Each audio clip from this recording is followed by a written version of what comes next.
Halfland, an ahistorical prehistory. The Battle of Teadale.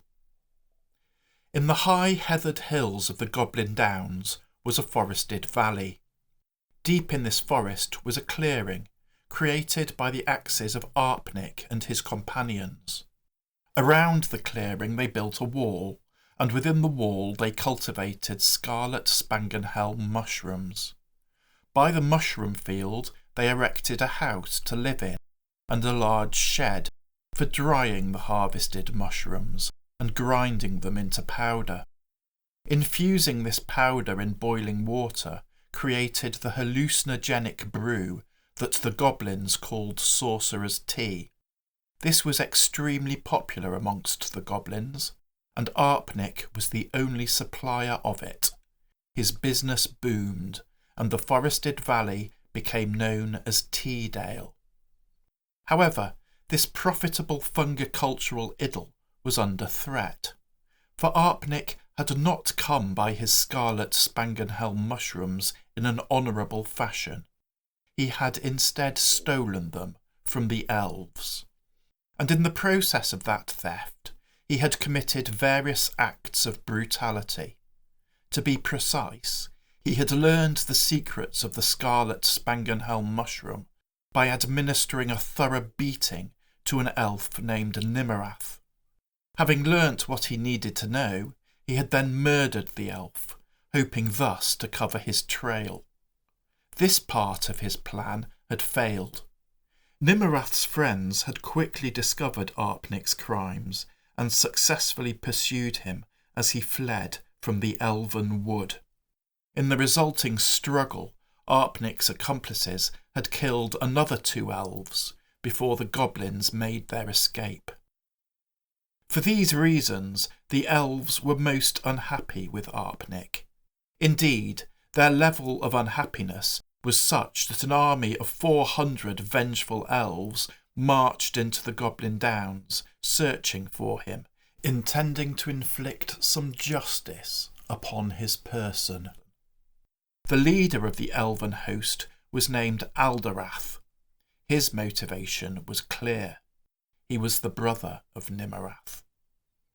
The elves were divided into 4 companies.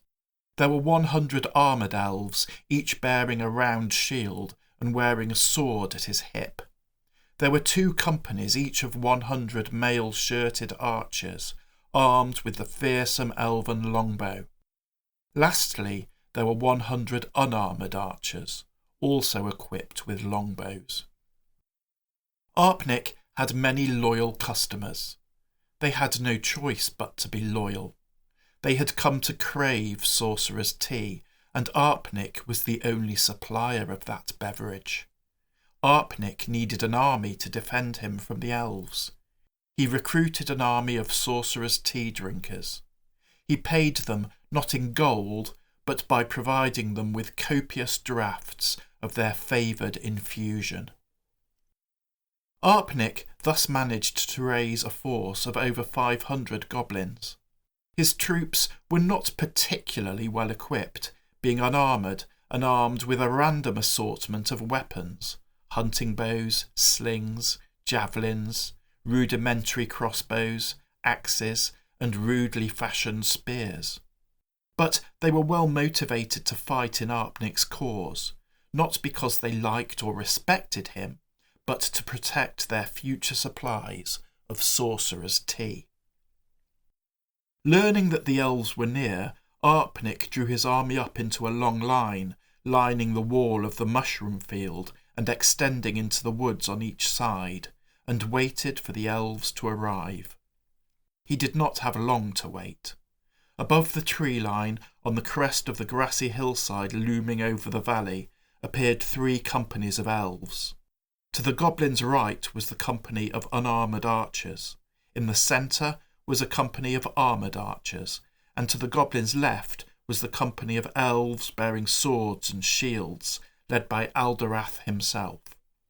Further to the goblins' left, still concealed by the crest of the hill, attempting to work their way around the goblins' flank, the 2nd company of armoured archers pushed forward. Their leader was an elf named Elnaril. On the goblin's right, the unarmoured elven archers moved swiftly down the hill and silently into the trees. Alderath also advanced, diagonally, moving his company along the ridgeline to his right, where he was joined by Elnaril and his archers, heading toward the leftmost extremity of the goblin line. And now the goblins started to react. The goblin right advanced, looking to close with the unarmoured elven archers. Arpnik ordered the goblins lining the mushroom field to hold position, and ordered the goblins on his left flank to advance in a similar manner to those on his right. However, the goblin left was somewhat timid, and failed to implement this order until it was targeted by a volley of arrows loosed by Elnaril's archers. The range was extreme, even for elven longbows, and the goblins were largely concealed among the trees. Casualties were therefore light, but sufficient to spur the goblins into action, and they advanced, looking to close with the elven archers, or at least get close enough to be able to shoot back at them. From his position high on the ridge, Alderath spotted Arpnik in the centre of the goblin line. Alderath wanted nothing more than to meet Arpnik in person, at sword point. He led his company down from the ridge into the trees, heading directly toward the goblin, trying to transform his aspiration into a reality. Elnaril and his archers continued to advance, occasionally pausing to rain arrows down upon the goblin left, which had taken up a position directly in front of them in a clump of trees at the end of the ridge. Those of the goblins who were equipped with missile weapons of a suitably long range attempted to shoot back. The rest of the goblins charged up the hill. It did not end well for them. A storm of elven arrows lashed into them, wreaking red havoc. The few survivors turned and fled back toward the trees. The elves gave a great cheer, but the celebrations did not last long.